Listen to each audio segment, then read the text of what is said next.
반도체는 생존의 문제라고 언급하시는 게 네. 좀 눈에 띄더라고요. 코로나 때는 자영업자들이 뭐 때문에 살았다고 하냐 하면 배달앱들 때문에 살았다. 반도체랑은 이런 수많은 응용 프로그램이나 앱, 뭐 서비스들이 토양 같은 물건이에요. 그러니까 반도체를 이제 보려면 생태계의 입장에서 볼 필요가 있어요.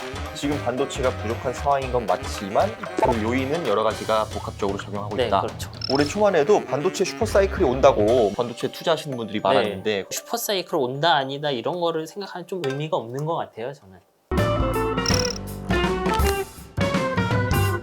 안녕하세요. 부자를 꿈꾸는 개미 북구미의 한정수 기자입니다. 여러분들 중에 삼성전자 비롯해서 반도체 관련 종목에 투자하신 분들 많을 텐데요. 반도체 시장 전망이 밝다고 하더니 왜 이렇게 주가가 지지부진한지 걱정되는 분들도 많으실 거예요. 그래서 오늘은 저희가 반도체 분야의 전문가를 한 분 모시고 앞으로의 시장 전망에 대해서 들어보는 시간을 가져볼까 합니다. 이 책인데요. 반도체 제국의 미래라는 책의 저자 정인성 작가님 모셨습니다. 안녕하세요. 네, 안녕하세요. 정인성입니다. 네, 먼저 간단히 자기소개랑 책 소개도 좀 부탁드릴게요. 네, 일단 저는 이 책을 그냥 하이닉스에서 엔지니어 일을 하다가 인터넷에 글을 쓰다 보니까 갑자기 뭐 잘 돼갖고 써보게 됐고요. 근데 이제 글을 쓰기 시작했을 때 목적 자체가 좀 이게 되게 어려운 산업인데 그렇죠. 너무 좀 쉽게 말을 해요, 보면. 예를 들면 중국 망한다, 흥한다, 뭐 삼성전자 좋아질 거다, 나빠질 거다. 근데 의외로 이게 정해지지 않은 일들이 많아요. 엔지니어 손끝에서 정해질 일도 많고 갑자기 외부에서 뭐 미국이나 그런 선진국들이 뭘 크게 해갖고 산업이 크게 흔들리고 그럴 수도 있거든요. 그래서 이제 글을 쓰고 책을 쓸 적에 좀 어떤 일이 생기면 어떻게 되겠구나 이런 걸 좀 사람들이 이해했으면 좋겠다 싶어서 뭐 그래서 책을 쓰게 됐습니다. 네. 이 책의 내용은 주로 그런 내용들이라고 생각하시면 될 것 같아요. 책을 제가 다는 읽지 못했는데 너무 두꺼워요. 그래서 좀 다들 그렇습니다. 네.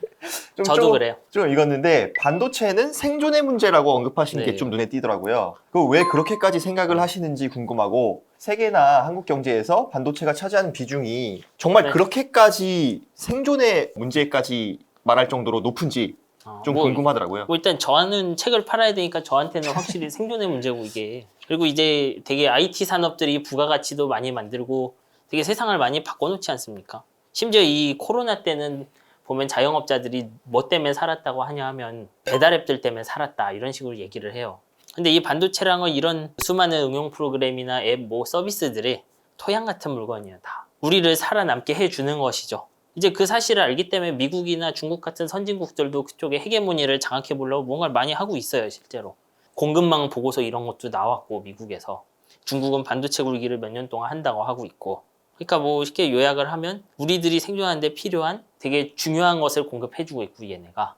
그리고 그 발전 속도가 빨라서 또 상상도 못한 새로운 것들을 있게 해준다.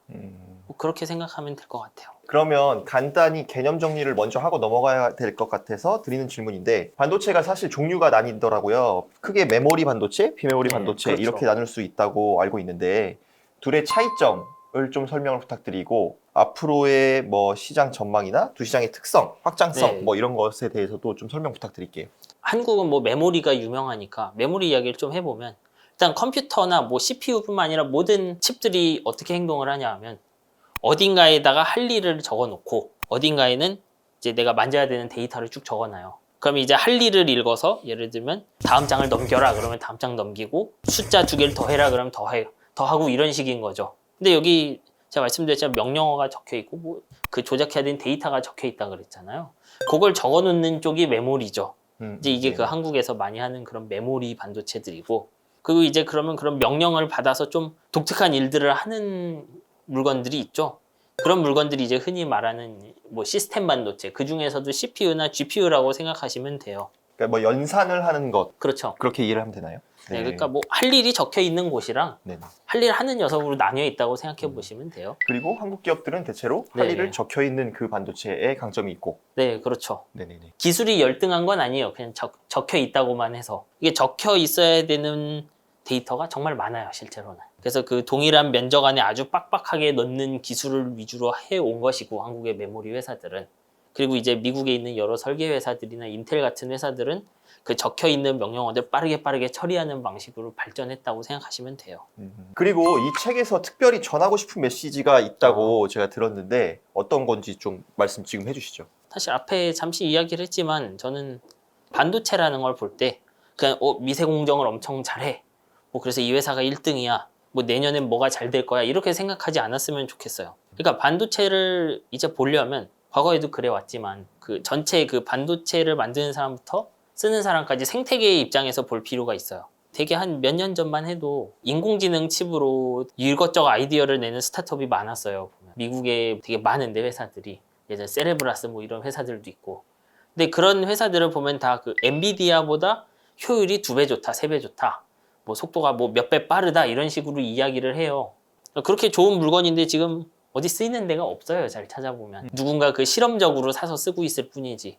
왜 그러냐 하면 쓰는 사람들이 쓰기 편하지 않아서 그래요, 이게. 좀 그런 메시지들을 많이 전하고 싶어요. 그러면 분위기를 좀 바꿔가지고 시장에 관련된 질문을 몇 가지 드려볼 건데요. 최근까지 코로나19 사태, 뭐 미국과 중국의 무역 분쟁, 뭐 이런 것들이 있으면서 반도체 네. 시장에 굉장히 큰 영향을 줄 수 있는 사건들이었잖아요. 그런 것들이.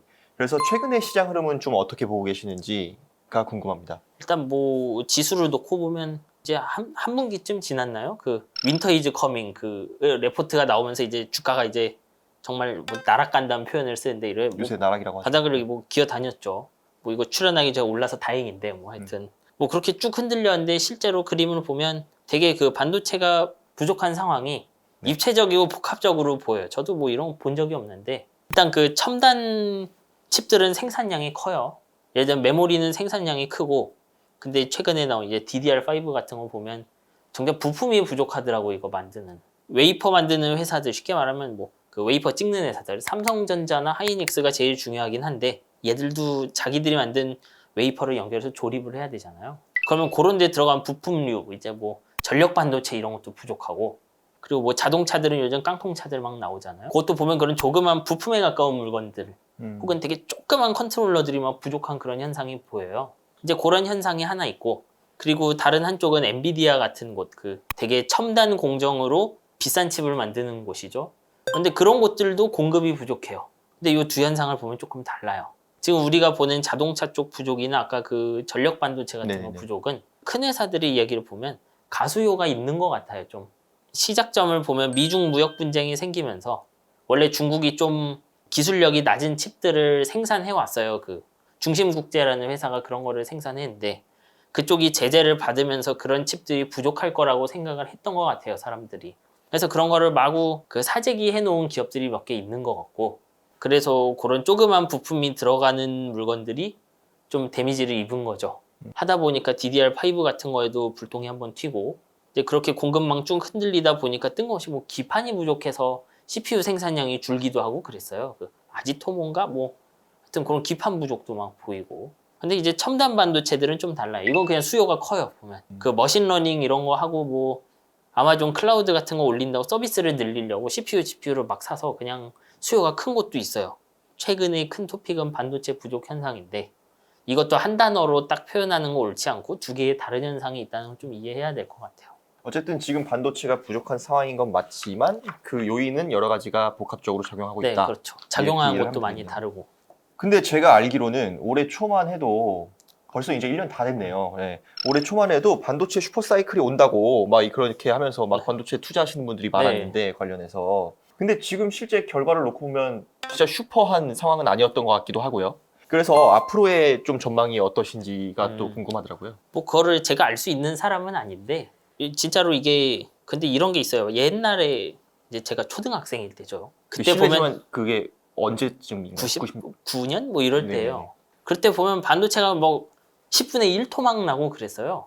아, 가격이요? 예, 네네. 그러니까 뭐 10불이었는데 1불로 변하는 그런 놀라운 시기들도 있었거든요. 그때 비하면 사실 지금 뭐 사이클이 끝나서 떨어지는 오르네 하는 거 그렇게 큰 변화는 아니에요. 이렇게 보면 시장을 옛날 거 쭉 찾아보면은 와 막 좀 이런 느낌인데 지금 보면 슈퍼 사이클이라도 슈 하면 막 끝나고 그냥 떨어진다고 떨 하면 그냥 끝나고 막 이런 느낌으로 많이 변하는 것 같아요. 상대적으로. 그렇게 보면 이제 그럼 우리가 슈퍼 사이클 온다 아니다 이런 거를 생각하는 좀 의미가 없는 것 같아요. 저는. 그리고 이제 2013년경에 엘피다가 이제 마이크론 흡수되면서 디램 회사가 3개 남았거든요, 지금. 그래서 사실 생산 쪽은 되게 안정적이고, 그리고 16년, 17년 사이에 보면 16년에는 그 2017년 되게 메모리 시장 안 좋을 거라고 생각하는 사람이 많았어요. 뭐 회사들도 그랬고, 그 시장조사 기업들도 되게 2017년, 18년 비관적으로 봤거든요. 근데 실제로는 2017년, 18년이 유례 없이 좋은 해였어요, 메모리는. 그래서 저도 이제 왜 이런 일이 나나를 고민을 해보니까 메모리 반도체 회사들 줄어든 만큼 고객사들도 수가 줄고 덩치가 커졌어요, 잘 보면. 그래서 이제 예를 들면 연말에 뭐 큰 회사 아마존 같은 데가 막 회의하다가 머리를 막 긁다가 야, 우리 내년에 데이터 센터 2배로 늘릴까? 막 이러면 그냥 고객 하나 사이즈가 크니까 이제 거기서 그 구매량이 2배로 늘면 갑자기 수요가 막 흔들리는 그런 모습이 아닌가 싶어요, 저는.